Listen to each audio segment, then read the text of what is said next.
नमस्कार दोस्तों, स्वागत है आपका हमारे चैनल पर। आज हम बात करेंगे एक ऐसे फूड आइटम के बारे में जो शायद हर घर में मौजूद होता है, सूजी। क्या आप जानते हैं कि यह लोकप्रिय सामग्री सिर्फ स्वादिष्ट ही नहीं बल्कि सेहत के लिए भी कई मायनों में फायदेमंद है। लेकिन क्या सूजी सच में हेल्दी है? आज हम इस पर चर्चा करेंगे, इसके फायदे, नुकसान और यह कैसे आपके आहार का हिस्सा बन सकता है। वीडियो के अंत तक आपके पास सूजी के बारे में सारी महत्वपूर्ण जानकारी होगी, तो वीडियो को अंत तक जरूर देखें। सूजी क्या है और यह कैसे बनती है? सूजी, जिसे सेमोलिना के नाम से भी जाना जाता है, गेहूं की एक विशेष किस्म से बनाई जाती है जिसे डुरम गेहूं कहा जाता है। इसका उत्पादन खास प्रक्रिया के माध्यम से किया जाता है जिसमें गेहूं के दानों को मोटे तौर पर पीसा जाता है, जिससे इसका टेक्सचर आटे से मोटा और दरदरा होता है। डुरम गेहूं को पहले इटली से भारत में लाया गया था और तब से सूजी भारतीय व्यंजनों का अहम हिस्सा बन गई है। यह fibre, protein, vitamin B complex और कई महत्वपूर्ण मिनरल्स जैसे आयरन, मैग्नीशियम, फॉलिक एसिड से भरपूर होती है। सूजी के फायदे। पहला, उच्च फाइबर और प्रोटीन स्रोत। सूजी में करीब 11 ग्राम प्रोटीन और 9 ग्राम फाइबर प्रति 100 ग्राम होता है, जो इसे मांसपेशियों के विकास और पाचन के लिए अच्छा बनाता है।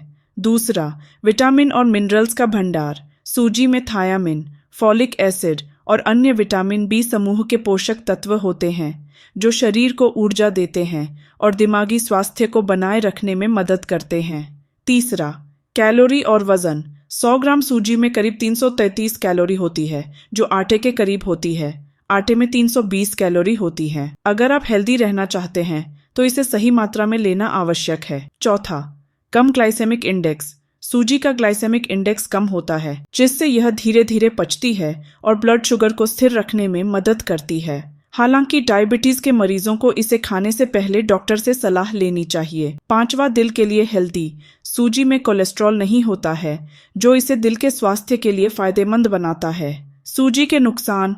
पहला, वजन बढ़ा सकती है। अगर आपका वजन ज्यादा है तो सूजी का ज्यादा सेवन वजन बढ़ा सकता है, खासकर अगर यह तली हुई या मीठी डिशेज में इस्तेमाल की जाए। दूसरा, ग्लूटेन सेंसिटिविटी। चूंकि सूजी गेहूं से बनी होती है, इसीलिए जो लोग ग्लूटेन इंटॉलरेंट हैं उन्हें सूजी से बचना चाहिए। तीसरा, पोषक तत्वों का सीमित स्रोत। हालांकि सूजी में कुछ महत्वपूर्ण पोषक तत्व होते हैं, यह दूसरे अनाजों की तरह सुपरफूड नहीं है, इसीलिए इसे आहार में अन्य सब्जियों और अनाज के साथ संतुलित तरीके से लेना चाहिए। सूजी से बनने वाली स्वादिष्ट और हेल्दी डिशेज। अब बात करते हैं उन स्वादिष्ट व्यंजनों की जो सूजी से बनते हैं।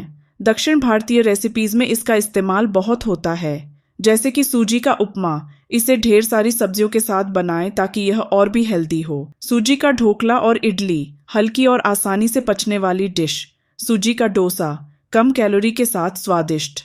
सूजी की खीर और हलवा, थोड़ी मिठास के साथ ये डिश भी पसंद की जाती है। पास्ता और मैक्रोनी। सूजी से बने पास्ता भी एक अच्छा विकल्प है जो कई बच्चों का पसंदीदा होता है। सूजी और आटा में तुलना। सूजी और आटा में कैलोरी और मिनरल्स लगभग बराबर होते हैं, लेकिन सूजी में प्रोटीन थोड़ी अधिक होती है। अगर सेहत की दृष्टि से देखें तो आटे से बनी चीज़ें भी ठीक हैं, पर सूजी को प्राथमिकता दी जा सकती है क्योंकि यह पचने में हल्की होती है। वहीं मैदा से बनी चीज़ें थोड़ा नुकसानदेह होती हैं क्योंकि इनमें फाइबर की कमी होती है। अगर आप वजन कम करने की सोच रहे हैं तो सूजी से बनी चीज़ों का सीमित सेवन करें। हालांकि सूजी सामान्य रूप से एक हेल्दी विकल्प है जो आपके आहार का हिस्सा बन सकती है। इसे सब्जियों के साथ मिलाकर बनाने से इसके फायदे और भी बढ़ जाते हैं। इसलिए सूजी से बनी डिशेस को अपने आहार में ज़रूर शामिल करें, लेकिन संयम से। यदि यह जानकारी आपको अच्छी लगी हो तो लाइक, शेयर और सब्सक्राइब करना न भूलें। धन्यवाद।